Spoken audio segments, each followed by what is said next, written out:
29 September 2024 azvina kumira zvakanaka mhuri yeZimbabwe. Ndauyawo zvekare pano ndine imwe nyaya yandiri kusangana nayo nhasi inova nyaya inovhundutsa kwazvo. Vamwe vari kuti it's abomination, vamwe vari kutaura zvakasiyana siyana kuti pakungoitwa makuna pakungoitwa zvinogara zvakadaro. Isituation yezvinhu zviri kuitika paZimbabwe iko zvinezvi zvinhu zvekutoti vanhu vakawanda vari tori pakushokekana kana kuti pakunetsekana.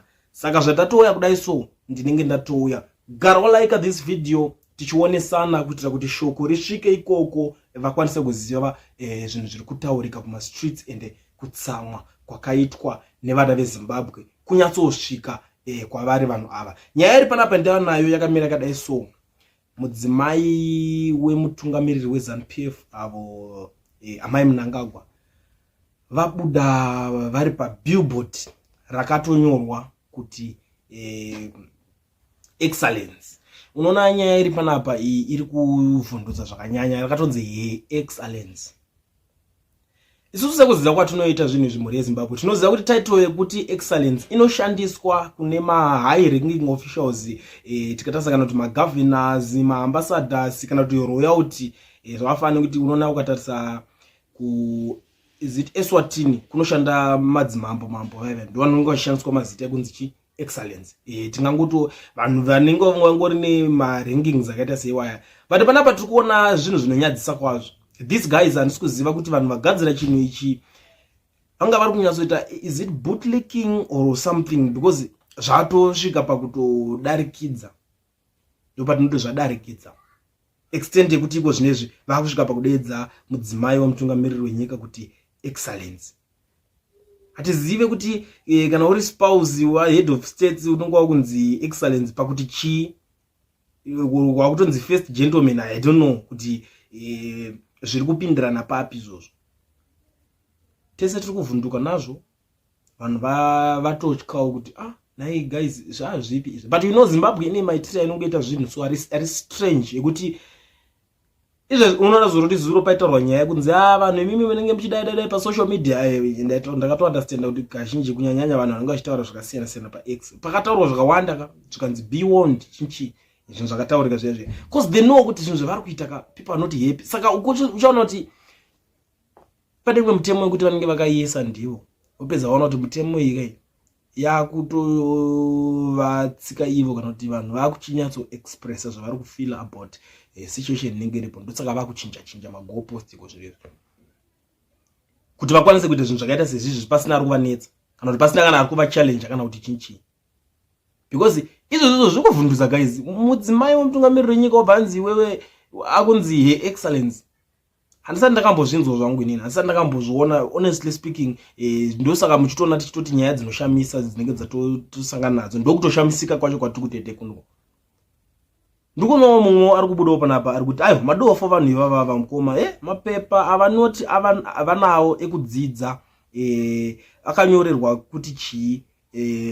Amuone here kuti nduna akabuda kuuniversity because haana kubhadhara munhu waaifanira kuti amunyorere atori nechikwere. What's zvakataura vaZimbabwe vamwe autonakadzira nduna. These guys know the way vanoita. Ainazvo vangu I don't know guys, ndo zvekutaurwa nevanhu. Inini handisiti ndikudaro nduna toziva kuti unenge une hasha dzakawandisa ukazosangana nethis video nobva kuti iwe ndongo wachinditi ndakadaro. It's something zvekuti zvekutaurwa wangobatanidzirwa. Nyaya iri panapa ndeye Amai Mnangagwa iri kutaurwa vari kudedzwa chinzi excellence. Saka ndo zvinhu zviri kunzi is this not abomination? Why zvinhu zvakadaro zvichitaurika? Ndo nyaya inenge iripo pazimba. Zvakaoma mira munzwe zvenyu. Mwari kuti using excellence for a first lady undermines proper titles and reflects the regime's lack of understanding and respect for protocol. Exactly. Because inini ndenge ndakatarisira kunzwa kuti maambassador ndo vanodedzwa kuti your excellence.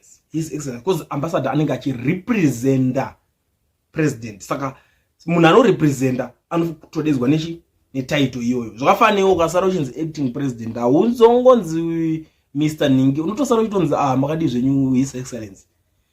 Chikundishamisa chekuti vice president yacho havadedzwa nematitle esaya. Anongonzi VP Ningi. imimi munofunga kuti havazvido here mavice president aya kunzi his excellence vice president Dr. Constantino Chiwenga, munofunga kuti havazvido ubva anyatsogara zvako yakadai so wanyatsonzwa kuti mupanapa ropa richimhanya-mhanya. His excellency Kempo Mohadi VP Kempo vanotozvidawo, but it's something yekuti hazvisi kuitika, but zvakuitika nekuti akomana mudzimai waMnangagwa ndiye akupiwa that honor. It's strange, honestly speaking. Zvinotovhundutsa, zvinotoshamisa, but chekuzviita kana kuti chekuvaita vanhu ivavava ndo chinenge chinogona kutozongoshaipo. Asi these people vari kuita zvinhu zvinorova paZimbabwe. I understand kuti munogona kumune zvakawanda zvekutaura. Comment section yangu yakavhura, ndakachikumbirisa muite muchikomenda muchindiudzawo kuti muri kuionawo sei nyaya iyi. Ndiri kuona mumwewo panapa ari kuti I once asked the clueless Nikki why this one being referred as such. He blue-ticked me as usual. The VP is not even referred as much, but this one forced the useless coterie of bootlickers to address her as such. She is running a parallel government. This one in ED is no power over it. Unoona nyaya imwe inoitika. You still remember madeza akabva Mugabe pepe vanhu vanga kutaura kuti hapa kunzi munhu wese kuna amai. You still remember madeza aya. Vainzi influence yana mai Mugabe yanyanyisa, but this time around toda kuonesana influence yana mai Mnangagwa yawandisawo futi kutodarikidza. Takachinza mai venyika ndakambozvibvunza panapa ndikati azvina kushata kunzi munhu anenge ari amai venyika achita sei andite, but ndakataona kuti inini ndakazvitarisa zvinhu zvikazvo itori strategy yekuita zvinhu zvepolitics. Why? Because pevanga vasati first lady kumashuroko vakanga vasingamboite mabasa echarity. Saka nawo iko zvinhu zviya strategy kuti vakunzi aiwa amai vanomhanya-mhanya, amai vanodai-dai because of office manje yavari vakuita isesi vachibatsira mastatistics unoona vachitopuwa chikafu. Zvimwe zvacho tinototenda kuti but apa unotomboonawo zveshoti aiwa but apa munhu aitawo chinhu chakanaka, unombozi chakanaka ati hatimbofe takati munhu akanganisa kana agona handiti, because tiri vanhu vanoshandisa pfungwa at the end of the day, even though zvazvo isu tisingazovhunduke nazvo, because tinongoziva kuti mari yacho haisi inenge isiri mari yekuti yemuhomwe mavo, because we don't have proof yekuti mari ndedze muhomwe mavo, because toziva kuti vanhu vekuti vari pasenda vakagarira taxpayers money kuti vatoishandisa zvavanoinga vachiita. Saka tiye tichingoto at least mari yenyika yetase yashandiswa zvine musoro. Asi kana dziri dzavo mari dzacho vanozongopupurawo vega kuti mari ndedzavo. Asi panapa iyi ndo nyaya iri kutinetsa. Ndiri kuonawo mumwe ari kuti why waste your time to educate Nikki? He knows the right protocol, but for him to have a salary each month he needs to lick his boss's backside to make him happy. That's boss's backside to why they show them with every title imaginable under the sun. If Idi Amin could do it, why not Mnangagwa? Urikuona nyaya iri kuitika pakashata ipapa. It's bootlicking at its highest stage. Grace haana kumbosvika pakadai. Is Zimbabwe a kingdom or a democratic state? Inini zvangu honestly speaking ndinotongofunga kuti Zimbabwe inogona kunge itori stand yemunhu Zimbabwe. Inogona kunge yastand. Saka zvimwe zvese zvinenge zvichiitika zvinogona kutonzi kutombokudzika ivi kuroja kai. Kana uchakona uchireta nga stand yemunhu arisara nhongano vakatobuda muZimbabwe not because of vari kutisa nzara chete. The politics idzodzi. Ungoona kuti vanhu vanenge vangotadza kungonzwisisana mbichana. Kwete sere uzoti but guys apa musi munenge maitira munhu tsinyere munenge machizonyerera munhu. They don't care. That's Zimbabwe for you. But iyi nyaya iyi yanyanyisa kuvhundutsa vanhu zvakanyanya, because vanganzi mudzimai ukanzi mukazi wapresident. Guys, yakati kana toti mbudzi inenge ichinzi chigotokoto, for example, kuti mbudzi inonzi chigotokoto inenge ine ndebvu dzakawanda. Saka mbudzi yechikadzi inenge inonzi chigotokoto rese.